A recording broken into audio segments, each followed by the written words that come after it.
No one decided to create dogs. There wasn't a moment when someone woke up and said, you know what? I'll tame this huge, dangerous wolf and turn it into a pet. It didn't work like that. What happened was much stranger, much longer, and in the end, far more fascinating than any plan could have produced. The result was the only animal humans domesticated before any other, the only one that developed the ability to understand our gaze, to read our expressions, and that traveled with our species across every habitable continent. It all began with garbage. To understand the origin of dogs, you need to understand how a group of hunter-gatherers lived at least 15,000 years ago, possibly 30 or 40,000, which is when recent estimates place the start of domestication. These groups moved, camped in one place, hunted, gathered, and then moved on. And where there was a human camp, there were remains, bones, animal guts, food scraps not worth carrying.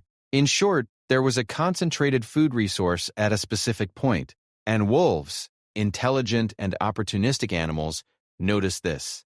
The first move wasn't humans toward wolves, but wolves toward human garbage. The boldest wolves, those less afraid of approaching a human camp, gained access to this resource. The timid ones stayed away, and here begins a process lasting thousands of years. Involuntary natural selection favoring wolves with less fear response toward humans. Think about what this means genetically. If less fearful wolves got more food, they were in better condition to reproduce. Their pups inherited this tendency. Over generations, the wolf population near human camps became progressively less reactive, less aggressive, more tolerant of human presence, without intention on either side, just evolution responding to a resource gradient. Then something accelerated everything. Humans realized these less fearful wolves were useful, not as pets, but as alarm systems. A wolf living on the camp's edge would bark or howl when detecting something strange approaching. Predator, enemy, intruder. A group with early warning survived better than one without. So humans who tolerated these wolves had an advantage, and probably began very informally at first, leaving food near wolves that lingered, not out of affection, but utility. This process has a name in domestication studies, commensal mutualism, more common in nature than people imagine. But what made wolves unique was the speed of physical changes once the process took hold. And there's an experiment that demonstrates this in a way that still leaves researchers speechless. Dmitry Belyaev, a Russian geneticist, began in 1959 a domestication experiment with silver foxes in Siberia. He selected only one criterion: docility toward humans. Foxes showing less fear and aggression were the only ones allowed to reproduce. What happened over generations was extraordinary. In less than 50 years, about 10 generations of selective breeding, the foxes began showing not only different behavior but different anatomy. Ears folding forward, curled tails, white patches in fur, barking instead of fox sounds. Simply selecting for lower aggression reorganized the entire body.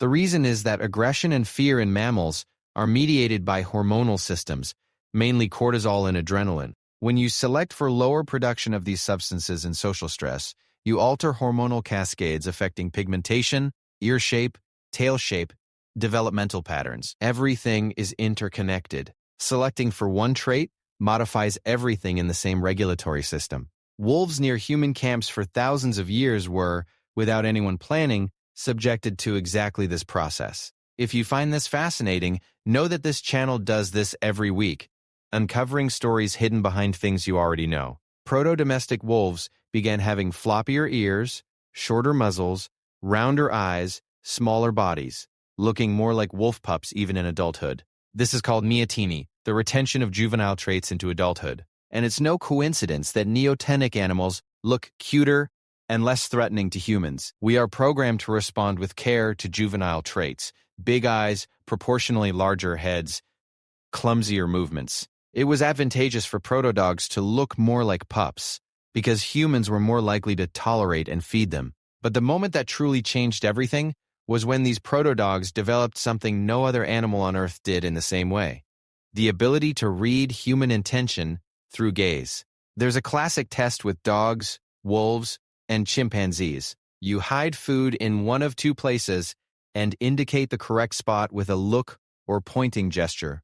Chimpanzees, despite being our closest relatives, are poor at this. Wolves raised with humans from pups are mediocre. Domestic dogs, even puppies with no training, are extraordinary. They intuitively understand human pointing.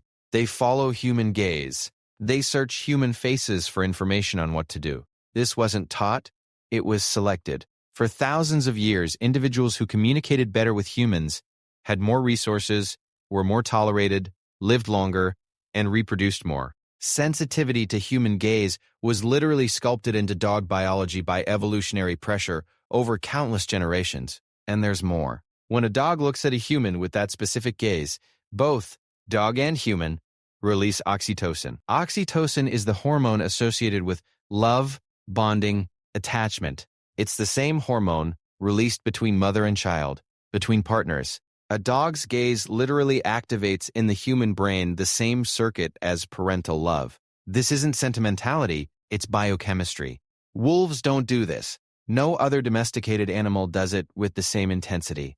Only dogs, because only dogs were specifically selected to live interfacing with humans long enough for this communication to become biological.